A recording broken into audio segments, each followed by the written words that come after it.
In February 1977, a young mother was found lifeless in the back seat of her own Volkswagen Beetle, parked at an unfamiliar apartment complex in San Jose, California. For 48 years, the case remained cold. Jeannette Ralston lived a quiet life marked by hard work and dedication to her young son. In her early 20s, she relocated to the Bay Area, determined to create a more stable and promising future for her family. At just 24 years old, she was focused on rebuilding her life and providing for her child. Everything changed on February 1st, 1977. Jeannette was found lifeless in her Volkswagen Beetle, parked at an apartment complex where she had no known ties. The vehicle was located only minutes away from a bar she had visited with friends the previous night. Her body had been crammed into the tight space behind the front seats, suggesting an effort to conceal her. The authorities later confirmed that Jeannette had been indecently assaulted and strangled with a piece of her own clothing, specifically the sleeve of her shirt.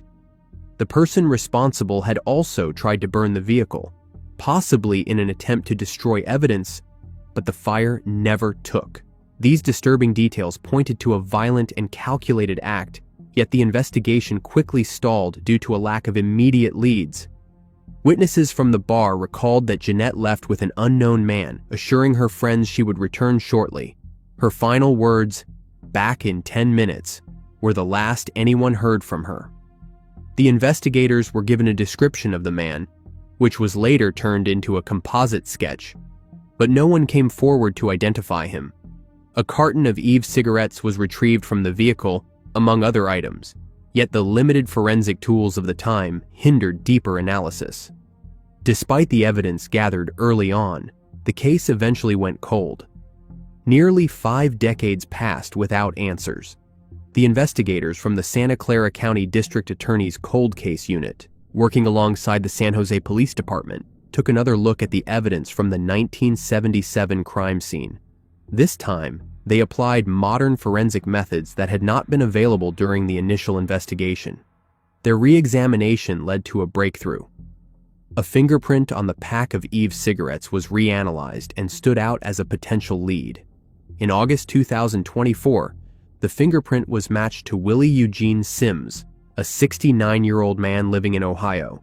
Back in 1977, Sims had been a 21-year-old private in the United States Army, stationed at Fort Ord in Monterey County, placing him in California at the time of the crime. The investigators traveled to Ohio to obtain a DNA sample directly from Sims. That, along with other existing pieces of evidence, began to form a solid case. DNA found under Jeannette's fingernails and on the shirt sleeve used to strangle her, along with the original sketch provided by her friends decades earlier, helped confirm the connection. Additional records revealed that Sims had a violent criminal history. In 1978, just a year after Jeannette's demise, he was convicted in Monterey County for assault with intent to end someone's life and was sentenced to 4 years in state prison. Despite that conviction, he managed to avoid further legal trouble in the years that followed. After serving his time, he moved out of California, long before the implementation of CODIS, the National DNA Database, so his DNA had never been added to the system. In May 2025, once the fingerprint match was confirmed and supported by DNA evidence, Sims was arrested in Jefferson, Ohio, and formally charged. If convicted, he faces a maximum sentence of 25 years to life in prison. After 48 long years, Jeannette's family finally received the news they had been waiting for. Her son, Alan Ralston, who was only 6 years old when his mother lost her life, expressed deep gratitude to the cold case investigators and law enforcement officials who never gave up. He shared that the arrest brought a sense of closure that had been missing for decades, offering his family long overdue peace after so many years spent living without answers. He said, "I mean, what a great Mother's Day gift and birthday present rolled into one. He was only days away from his 55th birthday. You know, my whole life I've never understood what Mother's Day even means." In August 1987, a husband returned to his quiet home in High Ampum, Northern California, to find his wife mysteriously missing. An anonymous package containing some of her skeletal remains were received, but decades would pass before this case was solved. In February 1993, a man walking along the beach at Trinidad Head on the California coast came across a human skull. At the time, the authorities were unable to identify the remains. A DNA profile was developed from the skull, but when checked against the combined DNA index system, no match was found and the case went cold. Decades later, in May 2025, thanks to advances in DNA technology and the efforts of Othram DNA analysts, the identity of the skull was finally confirmed. It belonged to K. Josephine Medin. Kay Adams, also known as K. Medin, was born in 1939. Kay was a dedicated elementary school teacher who lived in Hyampem in Trinity County, Northern California. She worked at the Hyampem school and shared her life with her husband, Nicholas Medin. They were blessed with a daughter. The daughter's DNA was used in the identification. On August 3, 1987, Nicholas returned to his home after a business trip, only to discover that his wife Kay was missing. Upon entering their residence, he immediately noticed something was wrong. Kay's purse, glasses, and car were all still at the house, items she would not have left behind if she had gone anywhere voluntarily. Deeply alarmed, Nicholas contacted the authorities to report his 48-year-old wife as missing. He explained to law enforcement that he had been away and came home to an unsettling silence and no sign of Kay. The Trinity County Sheriff's Office responded swiftly, launching a search of the Medin property and the surrounding woods in the remote Hyampem area. Despite their efforts, no evidence of Kay's whereabouts was uncovered. As the investigation officially began, law enforcement focused on gathering as much information as possible.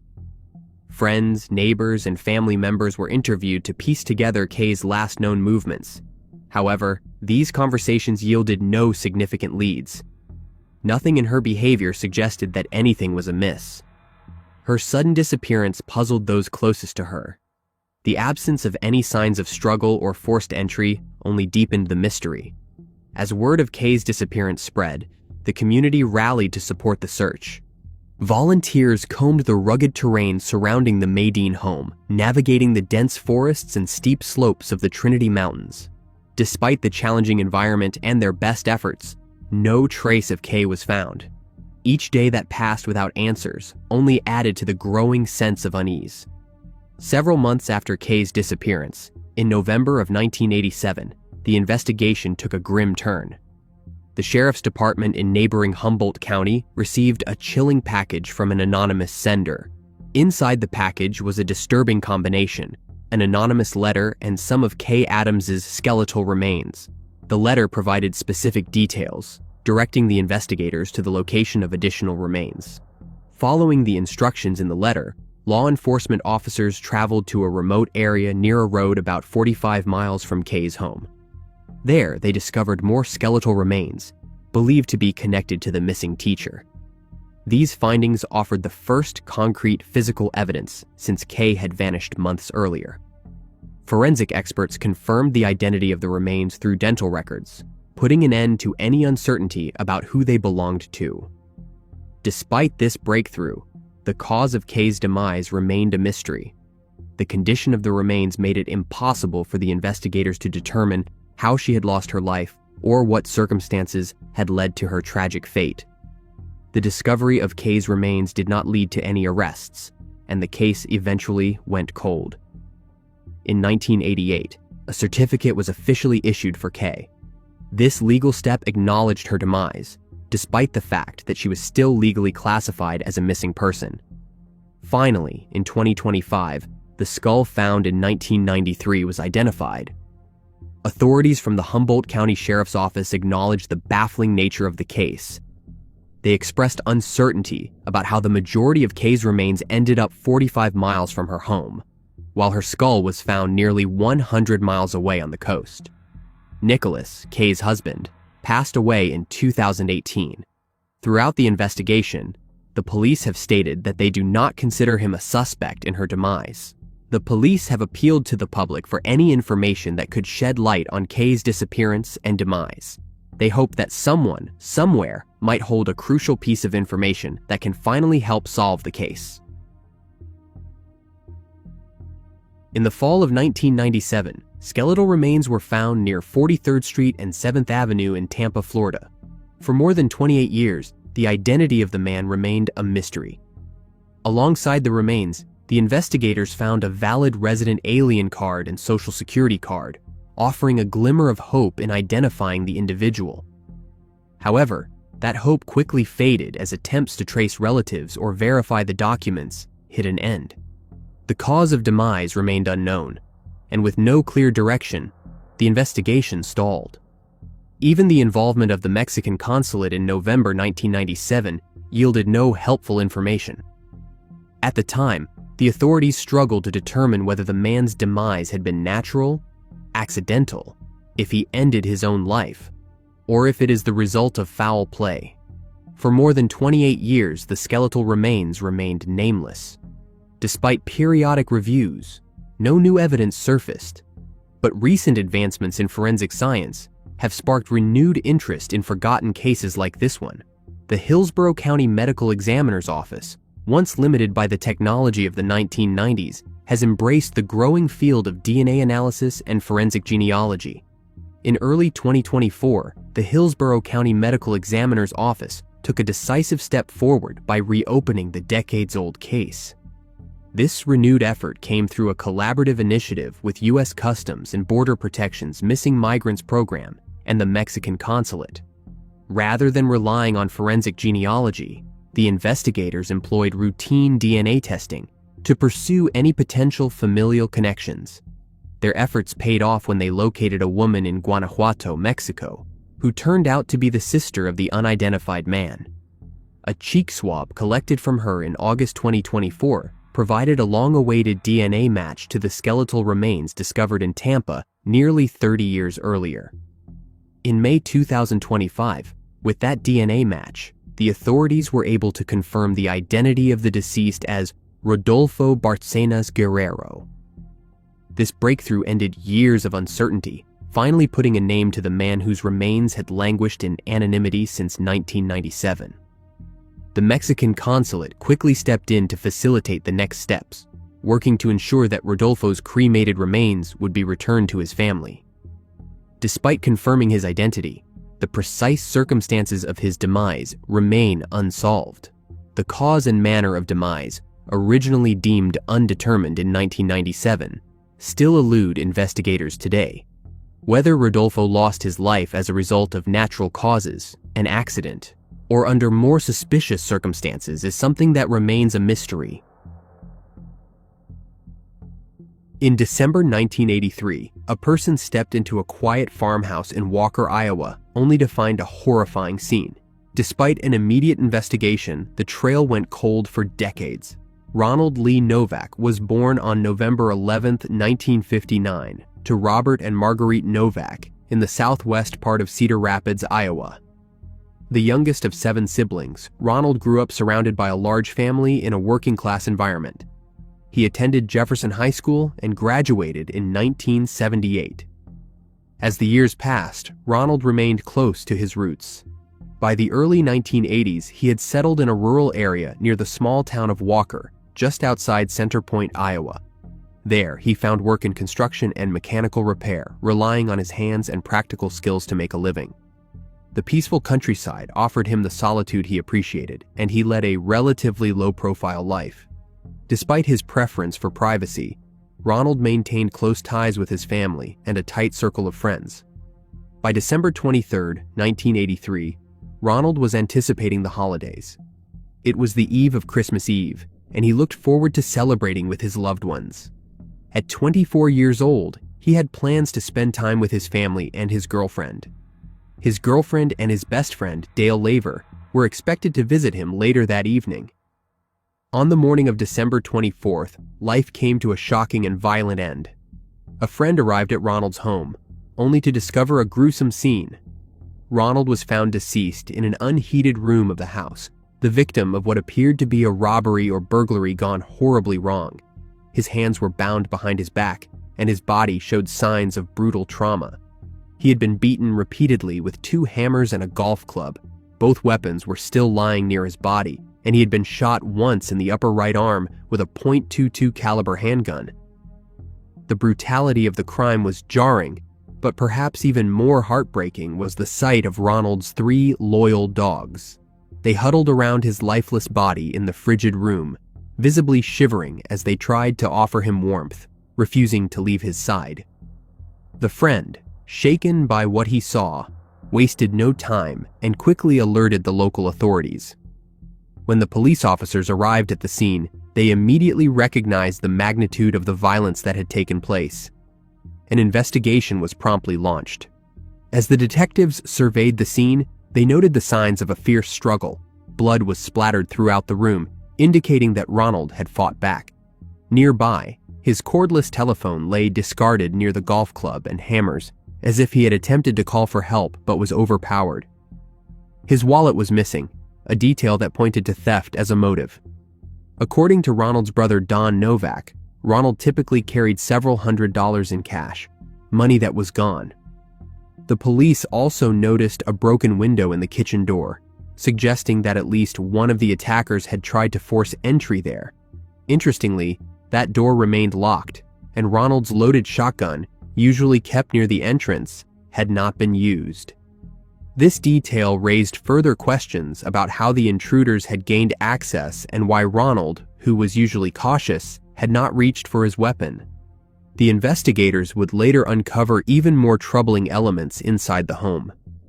In Ronald's bedroom, officers found a small suitcase containing $32,000 in cash and, nearby, a green duffel bag with $7,650 worth of marijuana. These discoveries introduced new dimensions to the case, suggesting possible motives beyond simple robbery. Still, with strong winds sweeping across the property, any trace evidence, especially footprints left by the perpetrators, was quickly erased. No fingerprints were recovered, and local neighbors reported they had neither seen nor heard anything unusual that night. The autopsy report confirmed the savagery of the attack. Ronald had lost his life from a combination of blunt force trauma, a gunshot wound, and exposure to the freezing temperatures. In the days that followed, the detectives questioned Ronald's known acquaintances and compiled a list of what they described as good suspects. Yet, despite the number of people interviewed and leads followed, law enforcement lacked the physical evidence necessary to make an arrest. The case would soon grow cold. Decades later, renewed efforts by the investigators led to significant progress in Ronald Novak's long unsolved case. Technological advances in DNA analysis allowed the authorities to re-examine key evidence collected at the crime scene in 1983. Specifically, preserved blood samples and one of the hammers used in the attack were submitted for modern forensic testing.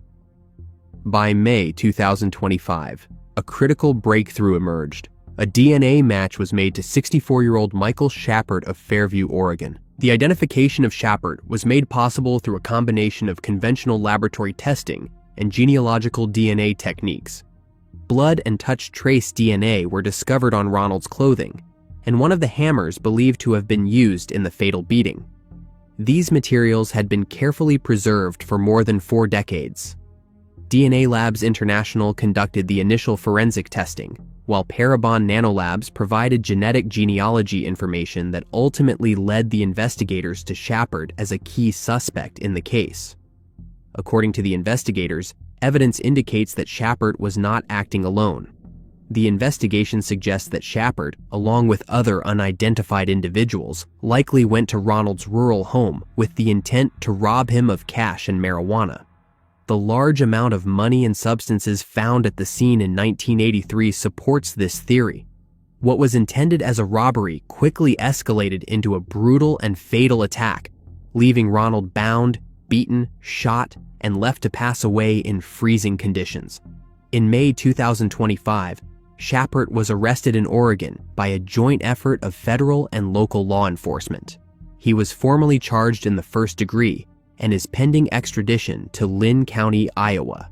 He remains incarcerated at the Multnomah County Detention Center in Portland while the authorities prepare for his transfer. For Ronald's surviving family members, the news of an arrest has stirred both relief and grief. His sisters, who have endured decades without answers, expressed their deep emotional response to the development. One of them said the following, reflecting on the long years of uncertainty and pain, "It takes strength to endure such hardship." While Shapert awaits trial, the investigators continue to pursue leads related to the other individuals believed to have been involved. For Ronald's family, the hope is that full accountability will follow, and that the silence surrounding his demise will finally be broken. In March 1981, a 20-year-old woman vanished in the Las Vegas area. The case would take decades to be solved. Vicki Radig was born in 1961 and spent her childhood in Boulder City, Nevada, not far from the bright lights of Las Vegas. Vicki attended Boulder City High School, where she built lasting connections and quietly moved through her school years with grace. She graduated in 1977. By early 1981, Vicki was 20 years old and had settled into life in the Las Vegas area. She found local employment. At this point in her life, Vicki was in a relationship with Walter Bradley DeMint. Details about the dynamics of their relationship remain limited, but it is clear that they spent time together and were romantically involved. In March 1981, Vicki was reported missing by her family. Concern quickly mounted when it became clear that Vicki had not returned home after going out with her boyfriend, Walter. Her family informed the police that she had last been seen with Walter, prompting the investigators to focus their early efforts on tracing her movements that day. The authorities invited him in for questioning shortly after the report was filed. During the interview, he claimed that the two had gotten into an argument and that Vicki had run off afterward. This explanation immediately raised concerns, but with no immediate evidence to contradict his story, the police had to proceed cautiously. Just 2 days after she was reported missing, Vicki's body was discovered in a remote desert area along Boulder Highway. The grim discovery confirmed her family's worst fears. The police quickly ruled that her life was ended after determining that she had suffered both blunt and sharp force trauma. Walter was named a person of interest early in the investigation. His story raised red flags with the detectives, particularly due to several inconsistencies in his account of the events leading up to Vicki's disappearance. Despite this, the investigators struggled to find physical evidence or witness testimony strong enough to formally charge him. The Henderson Police Department continued to investigate, but revealed little about the direction of their inquiries. They did not confirm whether any other suspects had been identified or seriously considered during the course of the case. With limited leads and no new breakthroughs, momentum slowly faded. Eventually, the case went cold. In 2021, 4 decades after the initial investigation into Vicki's case, new developments began to emerge. DNA swabs taken from her during the original autopsy were re-examined using modern forensic techniques. The testing revealed a match. Walter Bradley DeMint had contributed DNA found on the samples. This discovery marked a pivotal breakthrough in the long-dormant case. The momentum continued into 2022 and 2023 as the investigators submitted additional evidence from the original case for further forensic analysis. This second round of testing reinforced the initial findings, uncovering more DNA linked to both DeMint and Vicki. With these results, the investigators were able to strengthen the narrative that had long pointed to DeMint, but until then lacked the physical proof to support prosecution. Armed with this new evidence, the Henderson Police Department presented their findings to the Clark County District Attorney's Office.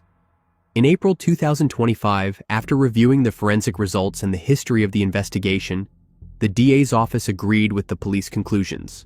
DeMint was the only viable suspect ever identified in the case. The previously inconclusive suspicions had finally been backed by definitive scientific evidence. However, a crucial detail changed the course of what could have been a renewed legal process. The investigators learned that DeMint had passed away in 2007. His demise effectively closed the door on any possibility of prosecution. Despite this, law enforcement did not view the case as without purpose. The Henderson Police Department notified Vicki's surviving family members of the recent findings.